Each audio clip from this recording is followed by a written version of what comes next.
না না, আমরাই বিশ্বকাপ মানি না, এটা সাজানো নাটক। মেসি ভাইয়ের হাতে কাপ তুলে দেওয়ার জন্য ফিফাই নাটক সাজাইছে। না জসাব, সব মিছা কথা। আমার নামে 1 টাকার দুর্নীতি দেখাইতে পারলে আমি পার্লামেন্ট ছেড়ে দেবো। আরে নাটকের কি দরকার, ডাইরেক্ট কাপ তুলে দিলেই তো হয়। হুইতাই অন্য দলের হেনস্থা করে। আরে নেইমার, তোরা বাদ পড়ছস পড়ছস, বাড়ি যায় গা ঢাকা দে। তোরা আমগো পিছে লাগছস কেন? বাদ পড়ছি তো বৈষম্যের কারণে।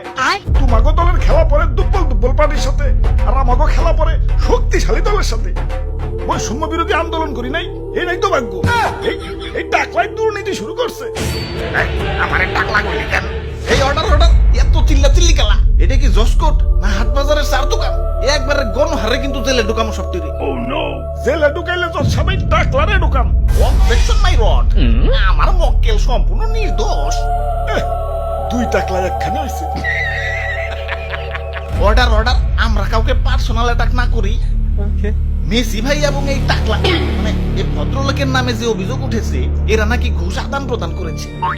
মেসি ভাই নাকি ফিফাকে কিনে নিয়েছে। এনাদের পক্ষের উকিল হলো দাদু এবং বিপক্ষের উকিল হলো তুতু ভাই। এই কেসটা কিন্তু খুবই সিরিয়াস, ঘুষগুণ সব পুঙ্খানু ভাবে মাপতো।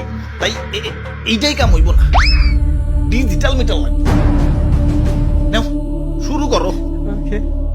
ওরে বাপুরে, আমার মক্কেলের বিরুদ্ধে যে অভিযোগ উঠেছে সেটা সম্পূর্ণ মিথ্যা।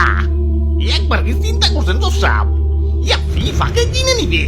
এত টাকা মেসি ভাই কই পাইব?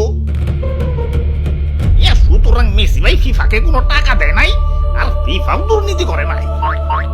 হ্যাঁ, তাহলে তো ঠিকই আছে। সব খালাস।